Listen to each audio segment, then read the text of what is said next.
I have one younger sister, Anna. It's not the baby. She's the one holding the baby. Oh my, you say that after you get on there? Yes. Yeah, flip your leg over and then go on to the other side. Annie? What up? Alright, go down.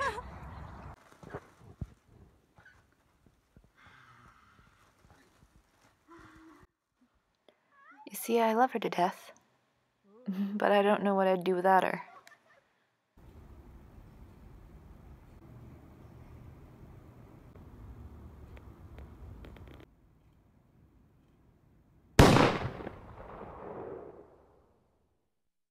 Actually, my initial reaction this time was to block it out and to not think about it. This was a similar reaction that I had to the Las Vegas shooting, which I still haven't really thought very much about. As an educator, I think about these things a lot, and I sort of decided I wasn't going to think about this one, but then I changed my mind and we ended up talking quite a bit about it in my classes. In the late 90s, there was an episode in Arkansas in '98, which I had forgotten about until the other day, that preceded Columbine, you know, and then everybody knows where we're at now. And it's not just the school shootings either, right? Mm-hmm. Movie theaters, restaurants, rock concerts, mm-hmm. You know. Every time I go to a concert nowadays, I wonder if this is going to be the day, mm-hmm. You know, that somebody just comes through the door and just lays waste to us all. Well, at this point, people would dislike any sort of change. No matter which way you go, people are going to be somewhat disgruntled and offended that you would change something about the life that they think is perfect. Self-censoring ourselves because we don't want to offend that one unstable kid, you know, or what? They've definitely been on the increase rather than on the decline, especially since Columbine. You can see a trend occurring.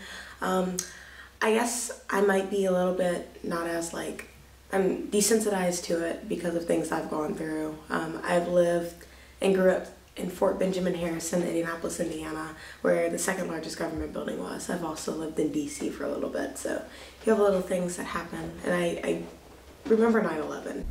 That's the danger that we just sort of accept.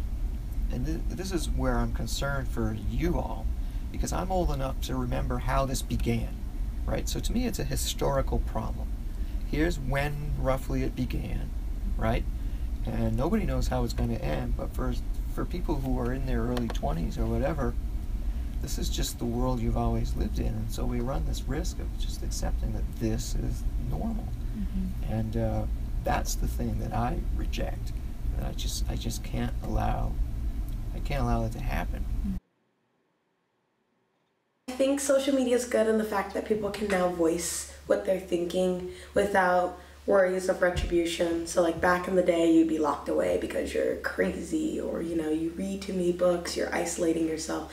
Now we have a platform where people who were once probably extreme introverts have the tool to like reach out to one another as much as they need and then close it off. Or people who are suffering from severe depression are able to reach out and be like, hey guys, I'm not having a good week, I really need this support, and are able to, like, you know, use it as a coping mechanism pretty much. And I don't think that that's necessarily a bad thing, but like with every good, there is always a bad. So yeah, there's always going to be people who are out there seeking raw numbers. Use the media to put pressure on politicians and private organizations to kind of come together and make some reasonable sort of laws and meet in the middle somewhere, instead of just polarizing the community of pro-gun, anti-gun, because we already have plenty of pro-gun, anti-gun arguments that don't get heard because they're just screaming matches. In America, we've adopted this societal norm of it does not affect me, therefore. And it takes having to affect a very significant majority for something to have been done. People are being ostracized for their opinions. They think of solutions and they're being shut down already. Maybe we should try doing less of that and start listening to one another. I could have done a romantic comedy for this video, but I decided to do this. What would you decide to do?